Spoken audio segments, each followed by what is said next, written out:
It just takes one person or a few people to have the will or the heart to care and want to help the community. Helping others is the legacy one woman has left in St. Louis. And to tell you this story, we must take you back to the 1910s and 20s when she was at the height of her fame. Annie Malone triumphed during a time when Black Americans faced racism, segregation, and other challenges. Malone became one of the richest people in America. Avery Martinez shows us how she used her wealth to pay it forward.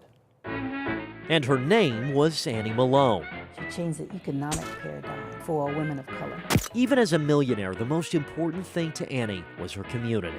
Her story is dynamic. Linda Nance has dedicated her life to keeping the memory of this incredible woman alive. It hurts me, and to be totally honest with you, it pisses me off that people don't know it. Born after the Civil War, her former slave parents dying when she was young, Annie was always taking care of herself. As a young woman in Brooklyn, Illinois, she started experimenting with hair tonics for her sisters and friends. She was a quiet, godly spirit. And found her calling at a time when hair products for Black women wasn't common.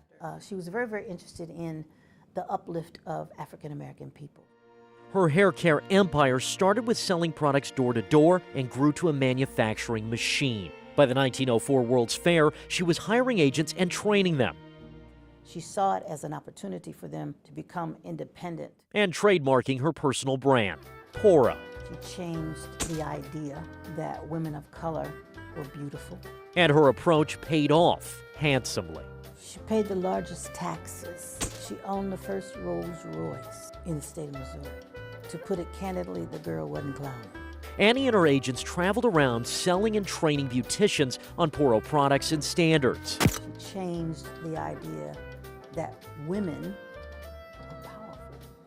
Her focus wasn't just on selling. It was on helping Black women to style their hair how they wanted. She decided that there needed to be something for people of color by people of color. But it wasn't easy. A Black woman running a financially booming business empire in segregated St. Louis had its challenges. She would not yield to that, just as many other people of color don't yield to that. We weren't welcome in other places in St. Louis, eating establishments or in entertainment establishments. If St. Louis wouldn't help, Annie would. She tried to make sure that building was everything a person of color needed. While this was the headquarters of her business empire built in 1918, right in the Ville near Sumner High School, her real focus was on creating a backbone for Black St. Louis. Inside of Poro College, which stood on this ground in those days, they had a hotel, a college, a barber shop, a shoe store, a cafe, an ice cream parlor. Literally anything that anybody needed could be found right there. Sadly, nothing remains of Poro College. It was knocked down in the late 20th century to make room for this apartment complex. But you can still hear the bands that played here through the music in their auditorium. Like jazz legend Duke Ellington, whose portrait adorned the wall of famous visitors. When the University of Missouri refused to allow Black students to their law school, Poro College became the home of Lincoln University Law School, where legendary civil rights attorney Margaret Bush Wilson graduated, one of the first Black women attorneys in Missouri. She was active in the community in helping young people to succeed. And Malone, who never had her own, took thousands of children under her wing. She's a trailblazer. To still have a heart for the community where you help start an organization for young African American children that weren't allowed in the foster homes back then. For over 20 years, Annie served as the president of the board of the St. Louis Orphans Home, helping it find a permanent home.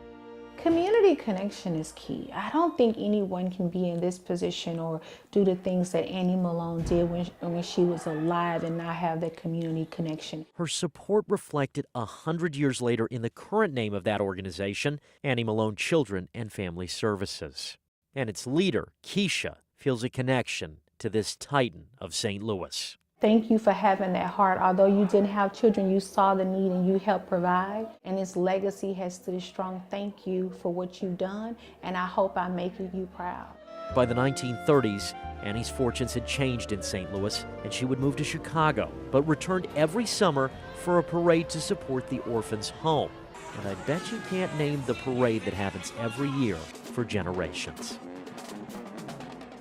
Annie Malone died in 1957, only a few years before the major changes of the civil rights movement. And all that's left of Poro are tins and photos. But her dedication to her community and people stand far beyond the sands of time. I asked Linda what she would say if she could speak to this remarkable St. Louis woman. I'd cry a lot, more than likely. Thank you first. How did you manage the stamina to withstand all the very negative things that happen? As a leader, how did you share that initiative? How did you put that in other people? How did you make them proud enough, strong enough to go and do that for themselves?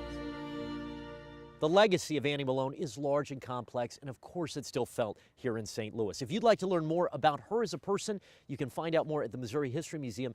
This Thursday they have a special event on African American hair, and they're focusing on her legacy. Of course, Black History goes far beyond the month of February, and we're excited to bring you more stories in the coming weeks. For First Alert 4, I'm Avery Martinez.